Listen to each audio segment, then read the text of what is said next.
Als ik vroeg wie dat het geit zei, het geit. En dan merk ik dat het niks meer zit, omdat het zoveel te vertellen heeft.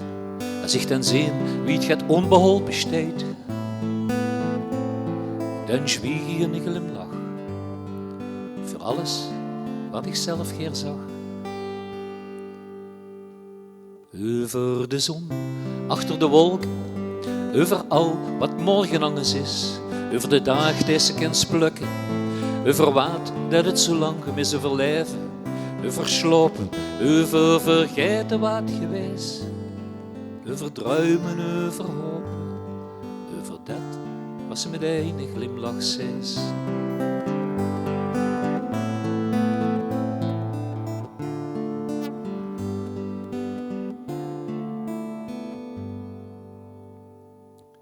Wordt zulke gewogen op balans. Stil zijn duidt soms zoveel meer, dan moet ik alle keer op keer veulen en genieten van een kans.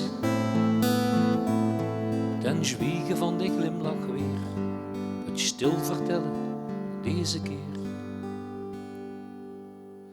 Over de zon, achter de wolken, over al wat morgen anders is, over de dag die ze kan splukken, over wat dat het zo lang gemis overleven, over slopen, over vergeten wat geweest, over druimen, over hopen, over dat wat ze met een glimlach zees.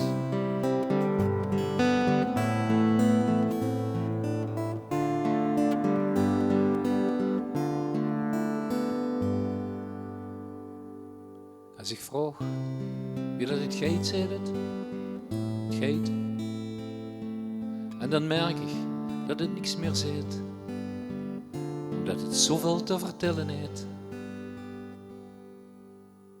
Over de zon, achter de wolken, over al wat morgen anders is, over de dag die ze kan splukken, over wat dat zo lang gemis, over lijven, over slopen, over vergeten wat geweest, over druimen, over hopen, over dat wat ze met een glimlach zees.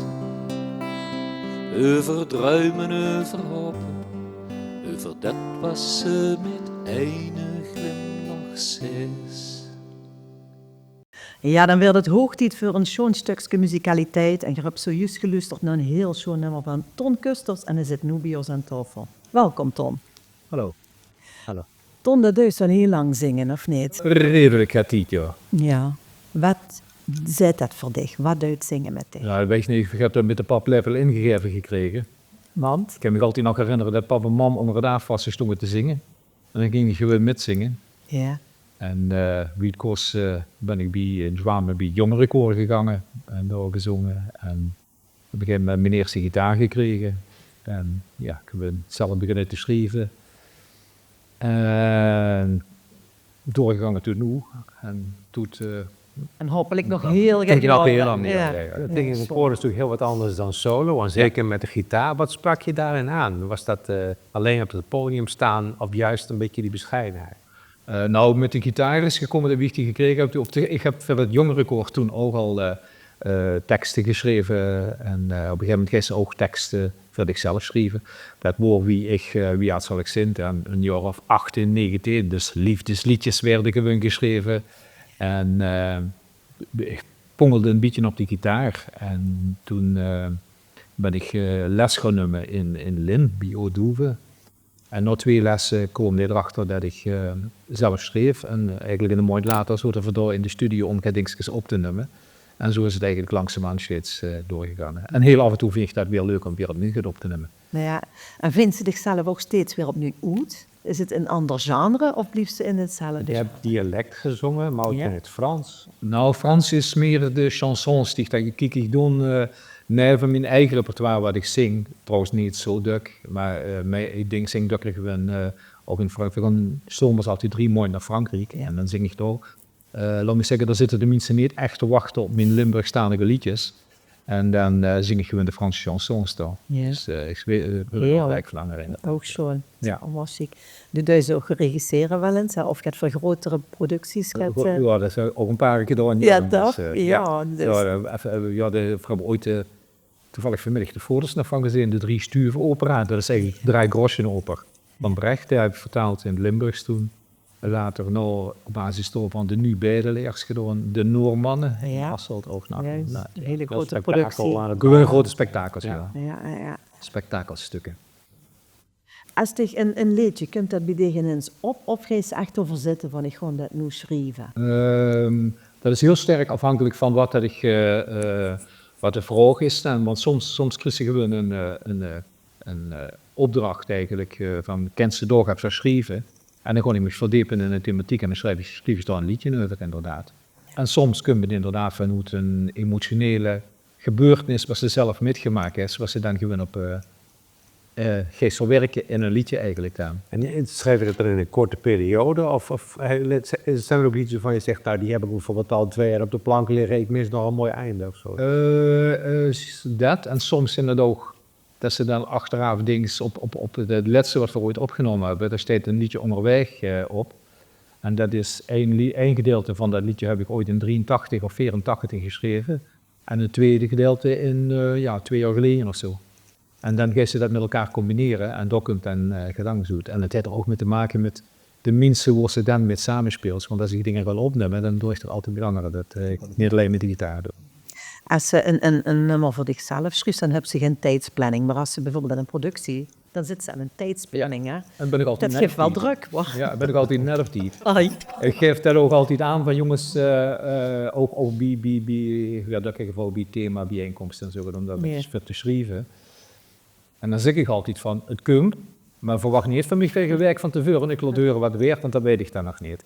En dat geeft, ik heb dat tijdsdruk nodig om uiteindelijk te beslissen, want daar hebben ze best wel in de kop heel lang mee bezig. Maar uiteindelijk is dat tijdsdruk, dan moet het af. En dan schrijf ze gewoon dat ze in die kop met schatvakantie, schrijf ze gewoon neer. En dan is het klaar.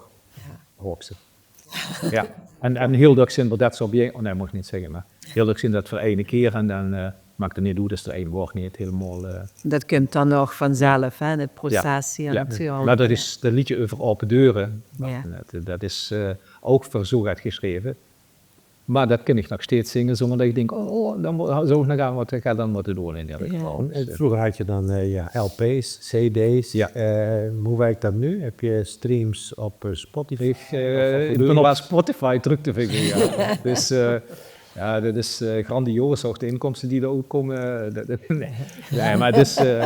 Het werkt dus inderdaad gaan zingen. Ik ben begonnen ooit met een cassettebandje op te nemen. Oh ja, die had ik vergeten. Ja, en daarna ben ik direct overgegaan naar de CD. De LP heb ik overgeslagen. Cool. En nu dus gewoon op Spotify wordt. Ja, schoon. Ja, we gaan ook weer naar een volgend nummer van dich luisteren. Dus ik zou zeggen, neem plaats. En dan ik ga verluisteren nu mensen naar Ton Kusters.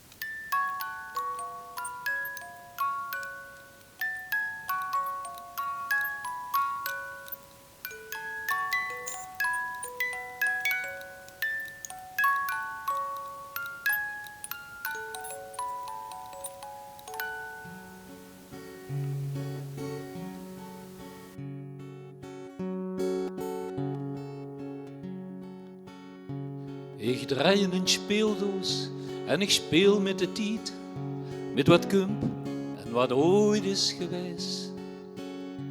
Wat ooit is geweest, nooit vergeten, nooit kwijt, blijkt dat wat ze altijd nog is. Dus pak die in het rekzak en speel met ons met, of blaas op een sax, wie nog niet. Maak muziek met de breien van dan kom ik eraan en zing weer die één melodie. Dat van Tomba Tomba of dat met die veep, dat van morgen, van gister of wassen hoe zes. Het ritme dat ranselt de tijd wie een zweep, werd nooit meug van wat ooit is geweest. Dus vlieg weer als vlinder door vlak bij de bron, op het trappen die elfkes voorbij.